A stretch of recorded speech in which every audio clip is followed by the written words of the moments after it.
Let's not have any deception here, Father said angrily. How many of the boys at Battle School actually end up in command of ship? Unfortunately, Mr. Wiggin, that is classified information. But I can say that none of our boys who makes it through the first year has ever failed to receive a commission as an officer, and none has served in a position of lower rank than Chief Executive Officer of an interplanetary vessel. Even in the domestic defense forces within our own solar system, there is honor to be had. How many make it through the first year? Asked Ender. All who want to, said Graf. Ender almost said, I want to, but held his tongue. This would keep him out of school, but that was stupid. That was just a problem for a few days. It would keep him away from Peter. That was more important. That might be a matter of life itself. But to leave mother and father, and above all, to leave Valentine and become a soldier? Ender didn't like fighting. He didn't like Peter's kind, the strong against the weak, and he didn't like his own kind either, the smart against the stupid. I think, Graf said, that Ender and I should have a private conversation. No, Father said. I won't take him without letting you speak to him again, Graf said, and you really can't stop me. Father glared at Graf a moment longer, then got up and left the room. Mother paused to squeeze Ender's hand. She closed the door behind her when she left. Ender, Graf said, if you come with me, you won't be back here for a long time. There aren't any vacations from Battle School. No visitors either. A full course of training lasts until you're 16 years old. You get your first leave under certain circumstances when you're 12. Believe me, Ender, people change in 6 years. In 10 years, your sister Valentine will be a woman when you see her again. If you come with me, you'll be strangers. You'll still love her, Ender, but you won't know her. You see, I'm not pretending that it's easy. Mom and Daddy? I know you, Ender. I've been watching the monitor discs for some time. You won't miss your mother and father. Not much. Not for long. And they won't miss you long either. Tears came to Ender's eyes, in spite of himself. He turned his face away, but would not reach up to wipe them. They do love you, Ender, but you have to understand what your life has cost them. They were born religious, you know. Your father was baptized with the name John Paul Weichserick, Catholic, the 7th of 9 children.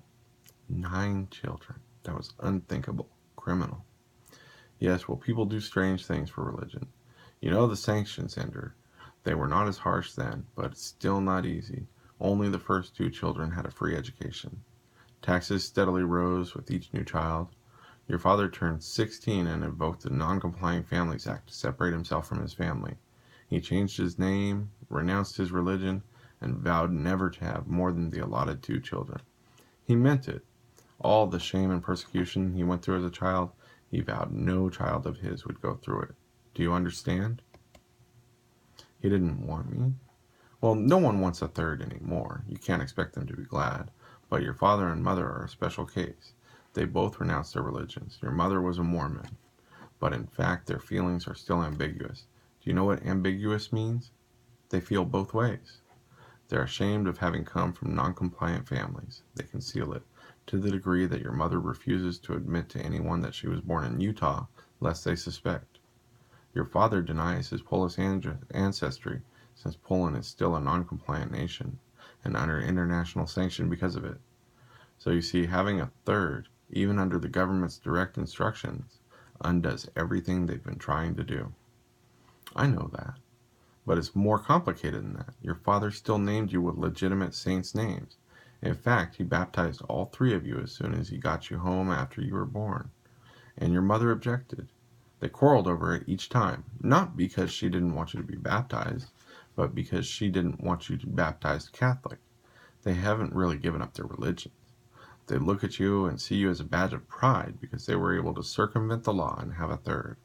But you're also a badge of cowardice because they dare not go further and practice the non-compliance they still feel is right. And you're a badge of public shame because at every step you interfere with their efforts at assimilation into normal, complying society. How can you know all this? We monitored your brother and sister, Ender. You'd be amazed at how sensitive the instruments are. We were connected directly to your brain. We heard all that you heard, whether you were listening carefully or not, whether you understood or not. We understand. So my parents love me and don't love me? They love you. The question is whether they want you here. Your presence in this house is a constant disruption, a source of tension. Do you understand? I'm not the one who causes the tension. Not anything you do, Ender. Your life itself. Your brother hates you because you are living proof that he wasn't good enough. Your parents resent you because of all the past they are trying to evade. Valentine loves me with all her heart, completely, unstintingly. She's devoted to you, and you adore her. I told you it wouldn't be easy. What's it like there? Hard work, studies, just like the school here, except we put you into mathematics and computers much more heavily. Military history, strategy and tactics, and above all, the battle room. What's that? War games. All the boys are organized into armies. Day after day, in zero gravity, there are mock battles. Nobody gets hurt, but winning and losing matter. Everybody starts as a common soldier taking orders. Older boys are your officers, and it's their duty to train you and command you in battle. More than that, I can't tell you. It's like playing buggers and astronauts, except that you have weapons at work and fellow soldiers fighting beside you, and your whole future and the future of the human race depends on how well you learn, how well you fight. It's a hard life, and you won't have a normal childhood. Of course, with your mind, and as a third to boot, you wouldn't have a particularly normal childhood anyway. All boys? A few girls. They don't often pass the test to get in. Too many centuries of evolution are working against them. None of them will be like Valentine anyway. But there'll be brothers there, Ender. Like Peter? Peter wasn't accepted, Ender, for the very reasons that you hate him. I don't hate him, I'm just afraid of him. Well, Peter isn't all bad, you know. He was the best we'd seen in a long time. We asked your parents to choose a daughter next. They would have anyway, hoping that Valentine would be Peter, but milder. She was too mild, and so we requisitioned you.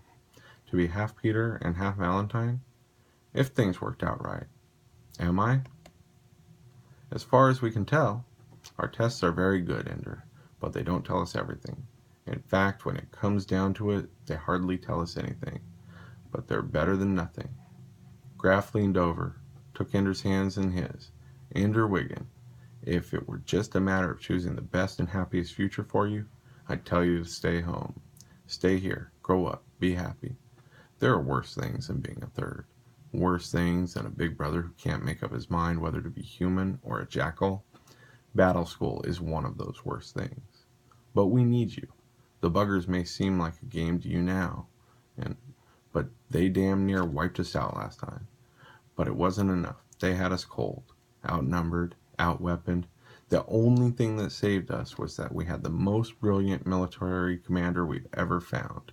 Call it fate, call it God, call it damn fool luck. We had Mazer Rackham.